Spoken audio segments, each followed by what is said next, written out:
자, 이번 시간에 여러분들 교재 382페이지 가보죠. 페이지 382에 가니까 큰 이제 흐름만 잡아봅니다. 건축물에 건축이 나온 거 제일 먼저 뭐가 나죠? 사전결정. 아까 사전결정이 뭐라 그랬죠?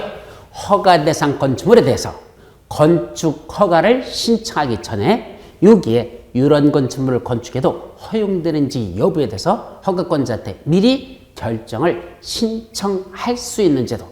꼭 해야 되는 건 아니고 건축에 대해서 잘 모르는 사람들만 신청하면 되지. 건축업자로서 여기다 뭐 짓는지 누구보다도 잘 알아. 괜히 시간 낭비하면서 여기다 지어도 돼요? 그렇게 물어볼 필요는 없습니다. 모르는 사람들만 미리 결정을 신청할 수 있다. 이걸 사전결정 신청제도란다. 그죠? 두 번째, 그럼 사전결정 통지를 받았어. 너 거기다 지어도 돼? 그럼 그로부터 몇 년 이내? 그로부터 2년 이내에 건축 허가를 신청해야 된다. 이 말이죠. 그럼 제일 먼저 나오는 게 건축 허가하면 뭐가 나올까? 누구한테 허가 받을래? 건축 허가권자가 있겠죠. 원칙은 누구일까? 그랬더니 원칙이 누구랍니까? 특별자치시장, 특별자치도지사, 시장, 군수, 구청장. 건축물을 건축하거나 또는 대수선하려는 자들은 누구한테? 특시특도 시장군수, 구청장한테 건축 허가를 받으랍니다. 그리고 예외적으로 누구한테 직접 받는다? 특별시장 또는 광역시한테 직접 받아야 되는 그런 경우가 원칙 두 가지가 있다. 첫째는 21층 이상 되는 건축물을 건축하고자 할 때 또는 연면적의 합계가 10만 제곱미터 이상 되는 큰 건축물을 짓고자 할 때는 특별시장, 광역시한테 허가받아랍니다. 자, 그럼 이게 무슨 말인지 이 말귀를 알아듣는 게 또 어렵죠. 그래서 그건 다시 한번 이쪽 행정조직의 장 체계대로 돌아와서 보자. 자, 그럼 원래는 누가 건축허가권자냐? 시장군수, 구청장이에요. 시장군수장. 그럼 서울에서는 누구한테 받아? 서울에서는 각 서울특별시는 구청장들, 서울특별시는 종로구청장, 그 다음에 강남구청장, 서초구청장 이런 구청장한테. 인천에서는 인천광역시 계양구청장, 부평구청장 또는 강화군수, 옹진군수한테 받아라는 얘기죠. 세종시는 구청장이 없어요, 현재. 그럼 구청장 대신 누가 한다? 세종특별자치시장, 지가 허가권자라는 얘기입니다. 따라서 특별시나 광역시에서는 원칙적으로 구청장, 군수가 허가권자고, 세종시에서는 특별자치시장 지가권자고, 경기도에서는 도지사가 허가권자가 아니고 시장, 군수 이 자들이 허가권자라는 얘기입니다. 시장군수들이. 따라서 구청장, 군수, 시장군수 이 자들을 합쳐서 뭐라 부른다? 그게 시장군수, 구청장이라는 얘기입니다. 다만 제주도만은 제주도 특별자치도사가 지 밑에 시장에게 아무런 권한을 주지 않고 지가 다 가지고 있으니까 제주도는 특별자치도사 자기가 허가권자라는 얘기입니다. 그럼 결국 허가권자가 누구냐라고 그러면 세종시에서는 특별자치시장, 제주도에서는 제주도 특별자치도사, 나머지 지역에서는 이런 시장군수, 구청장 이 자들이 허가권자다 이런 소리입니다. 그래서 이건 서울특별시 강남구니까 서울특별시 강남구 구청장이 허가권자다 이 소리죠. 자, 그런데 항상 이런 특시, 특도, 시장군수, 구청장 이 자들만 허가 내줄까? 아니요. 서울에서 누가 직접 허가 내준다? 서울특별시장 자기가 직접 허가 내주고, 인천에서는 인천광역시 직접 허가 내주는 경우도 있다. 원래는 서울에서는 구청장들이 허가권자이고 인천에서는 구청장이나 군수가 허가권자인데 그 자들이 내주는 게 아니라 특별시장, 광역시 직접 허가 내주는 그런 경우가 어떤 경우? 서울특별시다. 21층 이상 되는 건축물을 짓는다. 또는 연면적의 합계가 10만 제곱미터 이상 되는 건축물을 건축한다면 그때는 특별시장, 광역시장이 직접 지들이 허가 내주지, 그 밑에 있는 구청장이 허가 내주거나 또는 구청장 또는 군수가 허가 내주는 게 아니다라는 거, 요 원칙까지만 여러분들이 기억해 두도록 합니다. 그럼 도지사는 허가권자는 아니잖아. 그럼 도지사 밑에는 누가 허가권자인데? 좀 전에 그림에서 도지사는 허가권자는 아니고 시장, 군수가 허가 내주는데 세 가지 일정한 사유가 있으면 시장, 군수가 허가 내주기 전에 도지사한테 가서 뭐 받는다? 승인부터 받으랍니다. 그래서 시장, 군수가 허가권자인데 허가 내주기 전에 도지사한테 가서 도지사님 이러이러한 허가 신청이 들어왔는데요. 이거 허가 내줘도 될까요? 라고 도지사한테 승인을 받고 시장, 군수가 허가해야 되는 그런 경우도 있다. 그런 것도 있다. 이겁니다. 그게 382페이지 맨 밑에서부터 383페이지 맨 위에 박스 속에 세 가지 나오죠? 그런 것들이 있다. 그까지죠. 자, 그럼 이런 건축 허가만 있다냐? 아닙니다. 경미한 행위는 뭐다? 건축 신고만으로 할 수도 있다. 그래서 거기 건축 신고 대상에서 1, 2, 3 세 가지만 달랑 써놨는데 사실은 이 세 가지가 아니에요. 우리 책에 한 페이지 전체를 다 장식합니다. 내용이 대단히 많아요. 그래서 그것들은 나중에 깊이 있게 그때 가서 공부하고 경미한 것들은 허가받는 게 아니라 신고만 해도 좋대요. 신고하면 허가받은 것으로 본다라고 했고 건축 신고 해놨으면 그로부터 1년 이내 공사에 착수해야 됩니다. 건축 신고해놓고 1년 내 공사에 착수하지 않으면 그 신고의 효력은 자동으로 없어진다는 거. 거기까지죠. 자, 세 번째 건축 허가 등의 제한이라고 나오죠. 자, 이때 건축 허가와 관련해서 뭐였다? 허가 제한에 관한 내용이 있습니다. 이게 허가 등의 제한이라는 건 무슨 말이죠? 건축 허가 신청이 들어왔는데 당분간 허가 내주지 말랍니다. 누가요? 국토교통부 장관이 누구 보고? 허가권자들한테. 아까 허가권자가 몇 명 있었죠? 6명. 누구누구? 특시, 특도, 시장수총장. 요거다 더하기 특별시장, 광역시장. 하나, 둘, 셋, 넷, 다섯, 여섯, 7명이네. 이 7명인 허가권자들한테 야, 허가권자들아, 니들 허가권자들아, 당분간 이러이러한 사유가 있을 때는 허가 내주지 마 라고 허가를 제한할 수 있고 또 누가? 특별시장, 광역시장, 도지사가 자기 밑에는 아까 허가권자, 시장, 군수, 구청장들의 특별시장, 광역시장, 도지사인 허가권자들이 지 밑에는 허가권자인 시장, 군수, 구청장들에게 야, 니들 당분간 허가 내주지 마 라고 허가를 제한하는 게 몇 가지가 있다? 각각 2가지씩 있습니다. 그래서 국토교통부장이 국토관리로 해서 특히 필요할 때는 허가권자들한테 야, 허가권자들아 국토관리에서 필요하니까 당분간 니들 이거 허가 내주지 마 라고 제안할 수 있고 또 국토교통부장이 주무부 장관들의 요청을 받아서 국방, 문화재보전, 환경보전 또는 국민경제로서 필요하다고 주무부 장관들이 요청을 들어서 국방부 장관이 야 국방상 필요하니까 야 당분간 허가 내주지 마라 라고 국토교통부의 요청이 들어오면 그 요청받은 국토교통부장이 허가권자들한테 야 국방상 필요하다고 그러니까 니들 당분간 니들 지에서 허가 내주지 마 라고 허가를 제한할 수 있습니다. 또 누가 여기 지역계획 또는 도시계획상 필요하다고 인정하면 도시군계획상 필요하다고 인정하면 특별시장, 광역시장, 도지사가 자기 밑에는 시장군수, 구청장들에게 특별시장은 지 밑에는 구청장한테 광역시장은 구청장이나 군수한테 도지사는 지 밑에는 시장군수 그걸 합쳐서 그냥 시장군수, 구청장 이렇게 말하죠. 그 자들에게 당분간 허가 내지 말고 허가를 제한할 수 있다. 그런 허가 제한에 관한 내용들이 쭉 나옵니다. 똑같이. 자, 다음 페이지 사용 승인이란 말이 나오죠. 이때 사용 승인은 뭐죠? 건축이 다 끝났다. 아까 뭐니까 건축 조치에서 계약서 쓰고 허가 받고 또는 건축 허가 받고 신고하고 공사에 착공 신고하고 공사 시공 감리가 끝나면 사용 승인 받는다. 그래서 여기 사용 승인 했었죠? 그런 사용 승인을 받자라는 게 나옵니다. 그래서 사용 승인 신청이 들어오면 7일 내에 원래 검사합니다. 사용 승인 신청을 받았으면 허가권자는 7일 내에 검사하고 검사에 합격한 건축물에 하나여 사용 승인서를 내주어야 한다. 예, 그래서 검사해보고 7일 내에 그때 사용할 수 있도록 승인서를 내줘야 된다. 이런 얘기죠. 그런 것들이 나와 있다. 그런데 원칙은 사용 승인을 받은 후가 아니면 사용할 수 없는데 예외적으로 사용 승인 안 받고도 사용할 수 있는 그런 경우도 있어요. 어떤 경우일까? 제일 대표적인 게 첫째, 7일 내에 사용 승인 여부를 결정해서 통보하라고 그랬는데 7일 이내에 아무런 말이 없었어. 사용 승인 내준다는 말도 있고 안 내준다는 말도 없고 그럼 8일째부터는 뭐해? 사용 승인 없었어도 8일째부터는 사용해도 된다. 그때는 아무런 말이 없으면 사용 승인 시청 들어가고 7일이 지나면 8일째부터는 사용해도 좋다. 이게 첫 번째고요. 또 임시 사용 승인을 받았다. 임시 사용 승인 즉 건축물을 여기다 3개동을 지키려 했는데 1개동은 완공됐는데 2개동은 대형 건축물 또는 안반공사 등으로 인하여 안반공사라는 건 땅속에 큰 집처만한 돌덩어리가 앉아있죠. 캐내는데 시간이 오래 걸려. 그래서 나머지 1개동은 완공되고 2개동은 공사가 제대로 진행되지 못하겠습니다. 그때는 완공된 저것만 먼저 좀 당분간 먼저 쓰자. 그래서 임시 사용 승인 받고 사용할 수도 있습니다. 그런 것들이 있단다. 그때는 예, 아직 사용 승인 받지 않았어도 사용할 수 있다. 등등 이런 내용들이 있겠죠.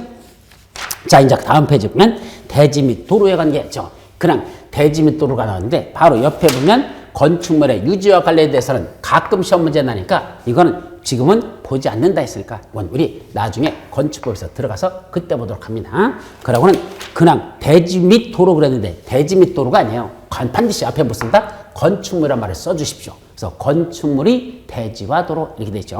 밑자도 우리말로 한글로 써버렸어요. 그러니까 그냥 건축물이 대지와 도로라는 말을 바꿔놓고 그때 건축물 있는 대지는 안전할 것, 조경할 것, 공개공지 등을 확보할 것, 도로를 지정하거나 폐지하거나 변경할 때는 이해관계에 동의를 받을 것 이런 것들이 나오는데 그중에 첫 번째 대지는 안전하게 해서는 이와 인접하고 있는 도로면보다 낮아서는 아니 된다. 자, 왜 대지는 인접한 도로면보다 낮아서는 안 될까? 자, 그림을 다시 그린다면 이렇게 그리면 안 된다는 얘기입니다. 그러면 어떻게 그림을 그려야 정확할까? 자, 보세요. 이 그림을 정확하게 그리면 이렇게 그려야 됩니다. 이렇게, 이렇게. 그렇죠? 그리고 이렇게 그려라 이겁니다. 그럼 건축물의 대지는 인접한 도로면보다도 낮아서는 아니 된다. 자, 지금 그림상으로 이렇게 그리니까 뭐야? 더 높아졌잖아. 그죠? 도로면보다도 대지면이 더 높아졌죠. 왜 그럴까? 도로에 흘러내린 물이 대지 안으로 들어오지 못하게 하겠다는 얘기죠. 즉, 침수 피해를 방지하기 위해서 인접한 도로면보다도 이 대지는 더 높게 만들어라는 얘기입니다. 근데 낮아도 괜찮은 경우겠죠. 첫째, 배수가 잘 된데 이 도로면보다 낮지만 물이 자빠진다? 낮아도 괜찮습니다. 또 원래부터 물에 잠겨도 되는 땅이야. 방습할 필요가 없답니다. 원래부터 물에 잠겨도 되니까. 그럴 때는 낮아도 괜찮다라는 그런 첫째 안전에 관한 그 하나가 있고 대지 안에 면적이 얼마 되는 데지? 200제곱미터 이상 되는 데지. 이 대지 면적이 200제곱미터 이상 된다면 그때는 이 안에다가 뭐 할 것? 두 번째 조경이라는 걸 설치해야 된다는 거. 그리고 조경이 있고 세 번째 공개공지도 확보하라 됐습니다. 이때 공개공지가 뭐라고 했죠? 사람들이 쉴 수 있는 휴식무 여기 소규모 휴식 공간을 만들어 준 거야. 사람들이 이 안에서 쉴 수 있는 소규모 휴식 공간을 만들어 주는 걸 뭐라 부른다? 공개공지를 확보한다. 그래서 아까 여기 있었죠? 이런 파고라 같은 이런 점자를 만들어 놓고 긴 의자 같은 거 만들고 사람들이 쉴 수 있도록 이렇게 만들어 주는 걸 어디다 만든다? 대지 안에다 만들어라. 자, 이거는 어떤 건축물일까? 사람들이 많이 찾는 지역입니다. 사람들이 없는 데는 굳이 쉴 수 있는 공간 만들 필요는 없고 사람들이 많이 찾는 그런 지역에서 건축물도 사람들이 많이 찾는 큰 건축물 질 때만 사람들이 많이 찾는 큰 건축물 질 때만 그때만 이 대지에다가 사람들이 쉴 수 있는 소규모 휴식공간 공개공지를 설치해야 된다는 거 그런 것들이 쭉 나오겠죠. 자, 그래놓고 이제 두 번째 그럼 도로라는 건 뭐냐? 우리 개념 정리가 나왔네. 아까 개념 정리할 때 도로 개념 정리는 거기서 안 했는데 우리 도로가 뭐더냐? 그랬죠. 그때 여기서 개념 정리 한번 보자. 도로 먼저 정리할 건 도로는요. 여기서 말하는 도로는 건축법상의 도로를 말한다는 걸 조심합니다. 도로는 여러 가지 도로가 있어요. 자, 무슨 도로가 있을까? 도로와 관련된 가장 기본법이 있겠죠. 무슨 법이 도로와 관련된 가장 기본법일까? 대단히 어려운 법입니다. 무슨 법이죠? 도로와 관련된 기본법이 하나 있어. 도로는 주로 이 법에 의해서 정의가 됩니다. 무슨 법? 도로법.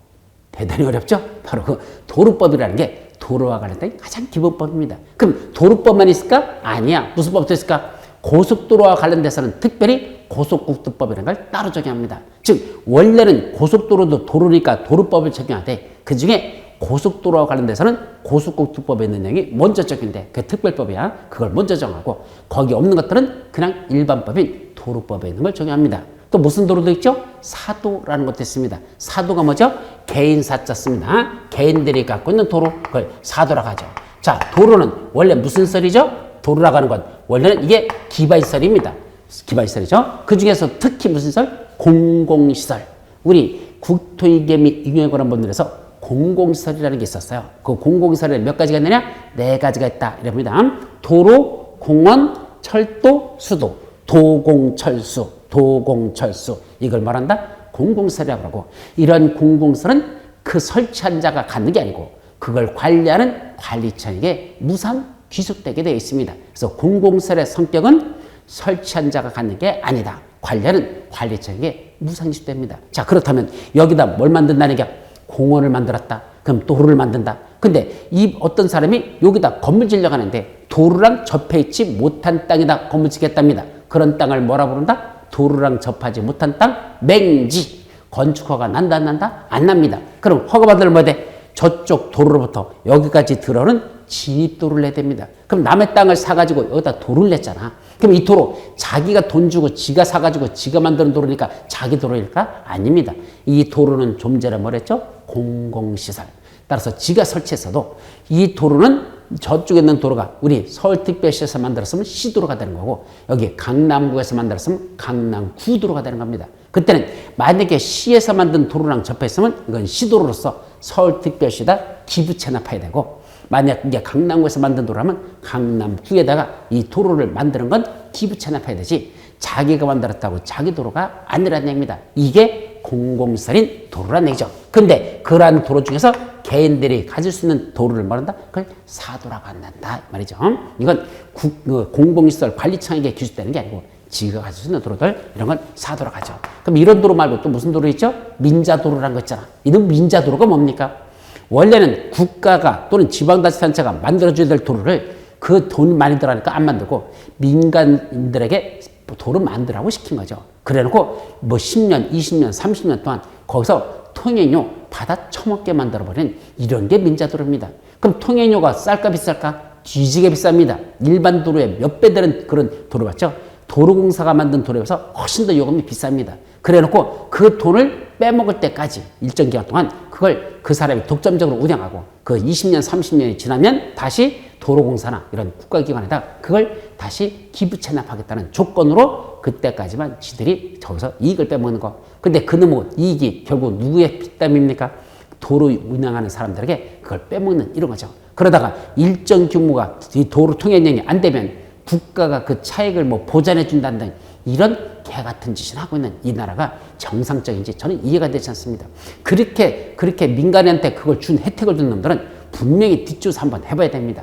그건 정상적인 거래 관계라고 볼 수 없어. 국가가 국민들의 행위라 국민의 피와 땀을 빨아쳐먹겠다는 아주 싸가지 없는 그런 것들도 만들어지고 있는데 하여튼 도로 중에 민자도로 같이 개떡 같은 도로도 없는 것 같습니다. 그런 건 뭔가 근본적인 방법을 해야 돼. 아니 도로는 국민들이 낸 세금 갖고 만들어줘야 될 걸 국민 세금 엉뚱한 데다 써버리고 실질적으로 그런 도로 만드는 건 민간인한테 맡겨놓고 만들어서 통행료 받아먹고 해라. 통행료도 싼 것도 아니고 뒤지게 비싸게 해가지고 국민들 피땀을 빨아쳐먹는다면 이게 제대로 된다는가 걱정스럽습니다. 어쨌든 그런 민자도로라는 건 좀 문제가 있다라는 것까지 말씀드리죠. 자, 여기 뭐가 나오죠? 도로라고 합니다. 그럼 여기서 도로는 뭐죠? 건축법상의 도로를 말한 겁니다. 자, 국토의 계획 및 이용에 관한 법률에서도 도로가 나와요. 그 도로는 무슨 도로일까? 바로 우리가 사람이 살아가는데 꼭 필요한 시설. 뭐 있었죠?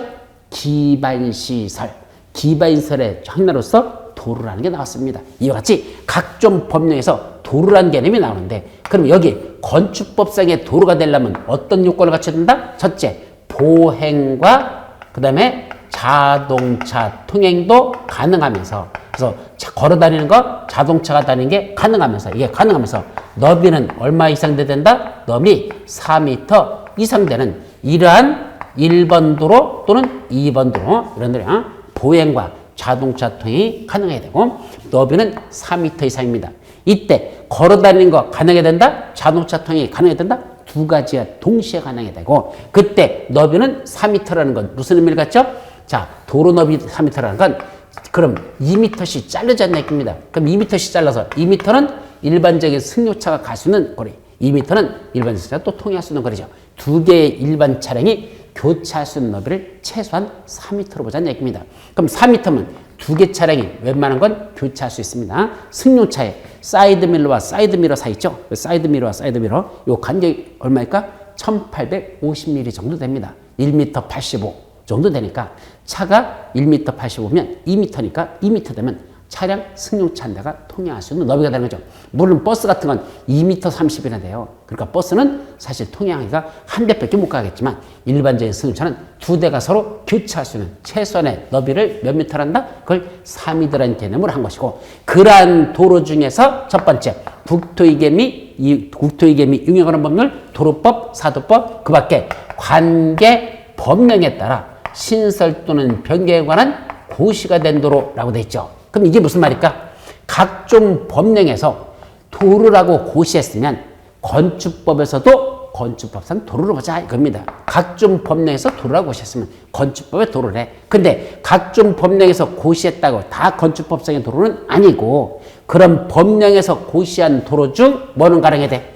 보행도 가능하고 자동차 통행도 가능하고 너비는 3m 이상 되는 거. 이게 건축법상의 도로라 이런 얘기고 아니면 법령으로 정한 도로는 아니야. 법에서 규정한 건 아닌데 뭐 받으려고?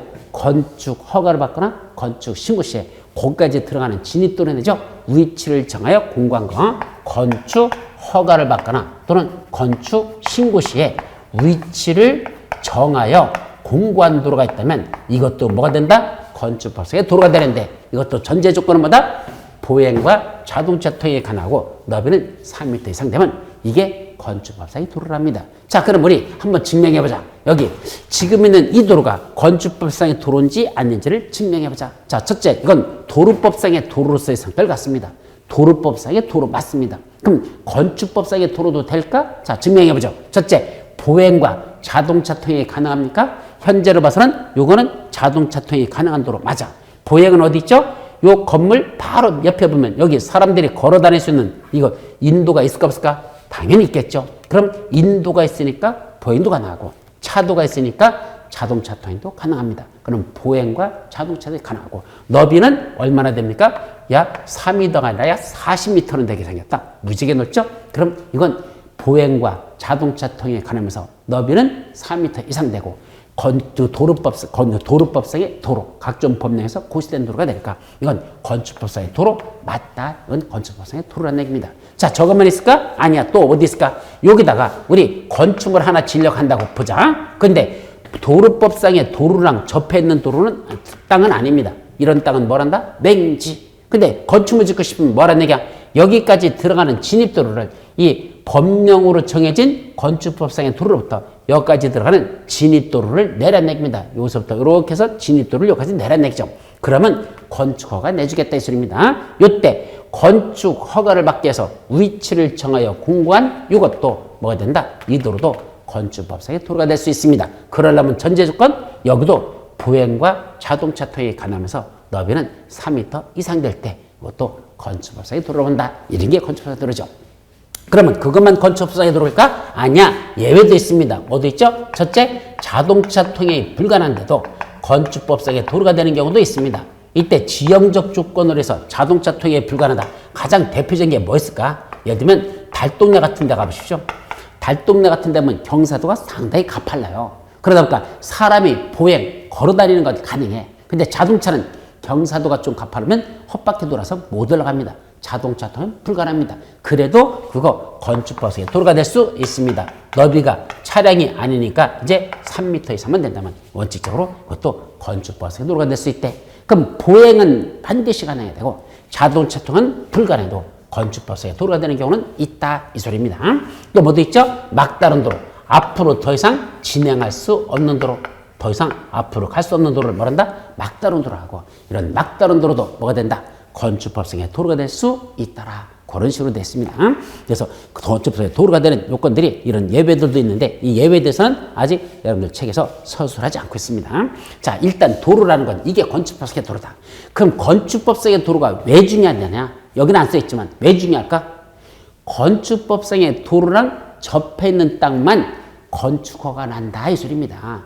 건축법상의 도로가 아닌 거하고 접해 있으면 그건 맹지예요. 예를 들면 고속도로는 건축법상의 도로가 될까 안 될까? 안 됩니다. 고속국도법이나 도로법에서는 그것도 도로가 될지언정 건축법에서는 안 돼요. 왜? 보행이 불가능하잖아. 건축법상의 도로가 되려면 반드시 보행은 가능해야 됩니다. 보행이 불가능하면 건축법상의 도로가 될 수 없습니다. 그럼 자동차 전용도로, 고속도로는 보행이 가능합니까? 불가능하잖아. 따라서 고속도로랑 붙어있는 땅은 그건 맹지지. 그건 건축법상의 도로가 될 수 없으니까 그건 맹지로서의 성격을 갖는다. 이렇게 이해하셔야 됩니다. 그래서 중요하다. 이런 얘기죠. 그래서 우리가 말하는 이 도로는 건축법상의 도로랑 접해 있는 게 중요한 거지. 도로라고 해서 다 건축법상의 도로가 아니라는 거 거기까지만 기억합니다.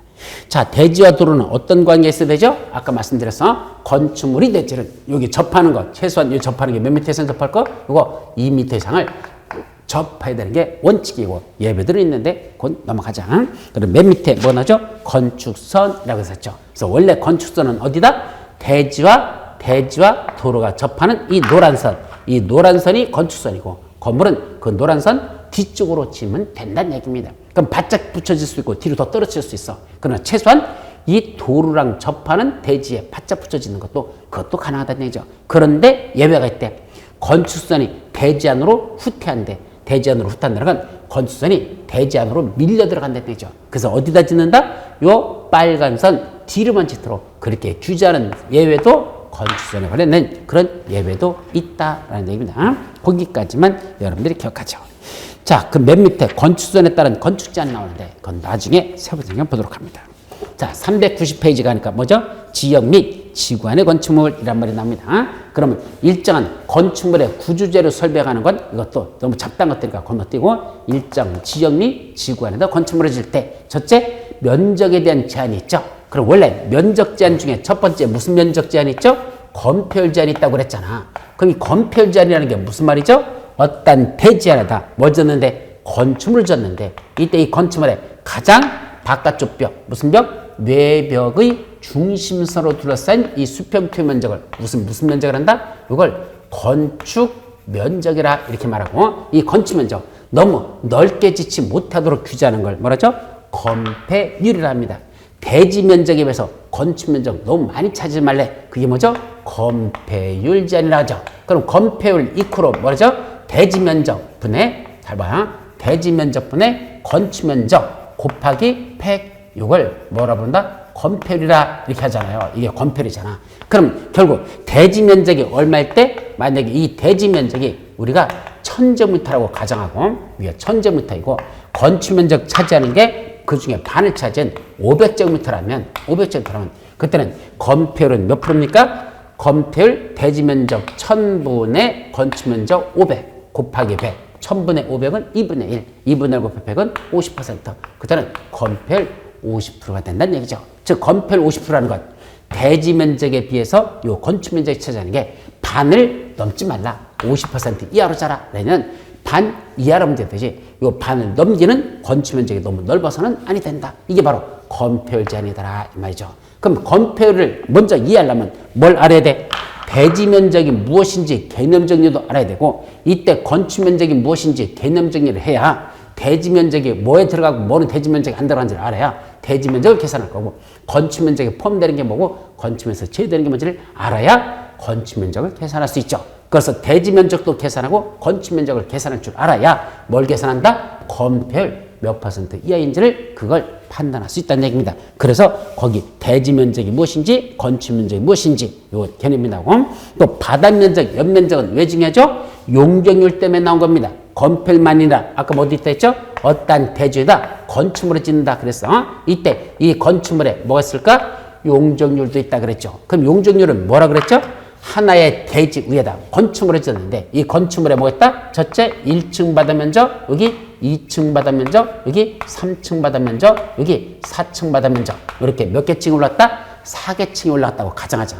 그러면 하나의 건축물에 각 층별 바닥 면적의 합계 1층 바닥 면적, 2층 바닥 면적, 3층 바닥 면적, 4층 면적 다 합계하면 이걸 뭐라 부른다? 원칙적으로 이걸 연면적이라 이렇게 부르잖아. 그러면 이 용적률이란 뭐 갖고 따진다? 대지 면적과 이 연면적의 비율을 뭐라 부른다? 용적률. 즉 용적률 이코로 뭐란다? 대지 면적에 대한 무슨 면적? 연면적의 비율을 이걸 용적률이라 이렇게 합니다. 그러면 먼저 용적률을 계산하려면 아까 대지 면적은 우리가 위에서 나온다 했으니까 이제 뭘 알아야 돼? 연면적을 알아야지만 이 연면적을 알아야 용적률을 계산할 수 있잖아. 그럼 이때 연면적이 뭐라 그랬죠? 하나의 건축물에 각 층별 바닥 면적의 합계라고 했었죠. 그러다 보니까 층별 바닥 면적이 뭐지? 어떤 게 바닥 면적에 포함되고 어떤 건 제외되지? 그래야 바닥 면적을 계산해야 1층 바닥 면적 얼마, 2층 바닥 면적 얼마, 3층 바닥 면적 얼마, 4층 바닥 면적 얼마간지 나와야 뭘 계산한다? 연면적을 계산할 수 있더라 이거죠. 그래서 각 층별 바닥 면적의 합계를 뭐라 본다? 우리 연면적이라 하자. 그래서 연면적이 뭘 알려면 먼저 바다 면적이라는 개념을 알아야 바다 면적이 합계의 연면적이다라는 거죠. 근데 또 있어요. 연면적의 합계라는 개념도 있는데 거기는 안 써놨어. 연면적의 합계는 뭐죠?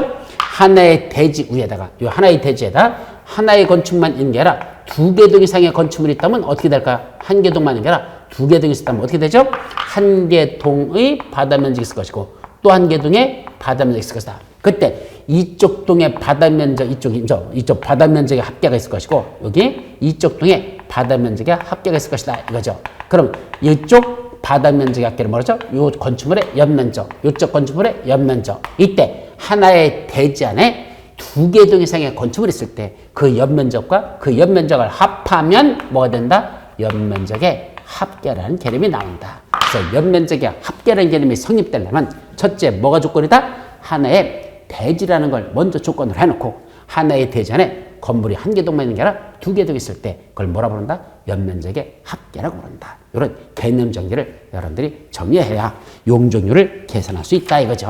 그래서 이제 충수 계산하는 방법들이 쭉 나오는데 층에 대해서는 나중에 정리하도록 하고 그 다음 페이지 건축물의 높이 제한이라는 게 나오죠. 그래서 아까 제가 했어 면적 제한만 있는 게 아니라 먼저 면적을 제한하려면 건폐율을 제한하거나 용적률을 제한하거나 또는 대지 분할 제한을 알으려면 그때는 뭐부터 한다?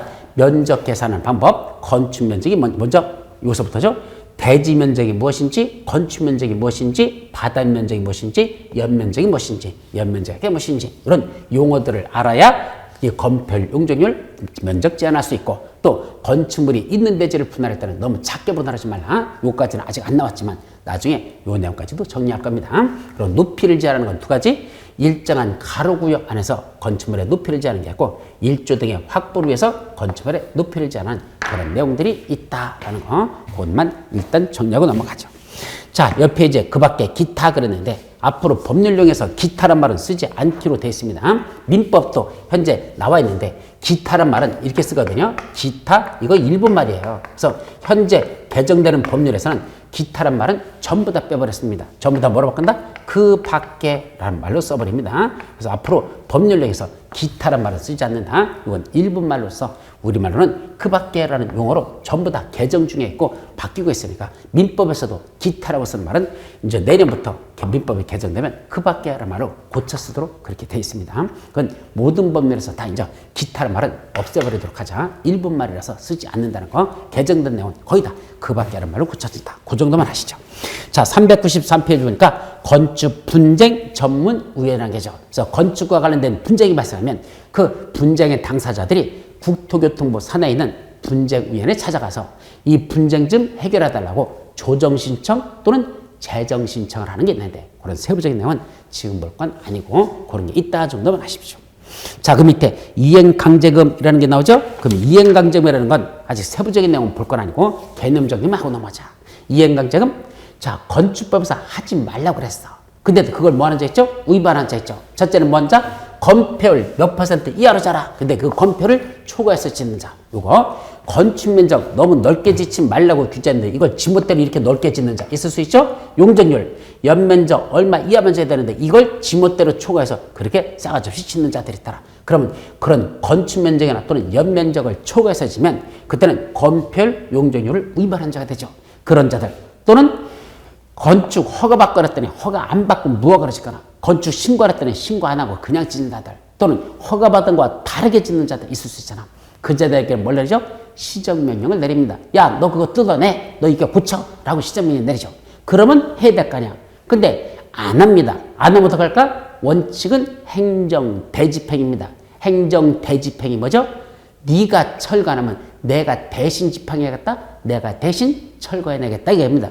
용역반원들 끌고 가가지고 철거 용역반 데리고 가서 부셔버립니다. 그리고 철거에 소요된 비용은 그 소유자에게 부담시켜버리면 되는 겁니다. 이걸 행정대집행을 하죠.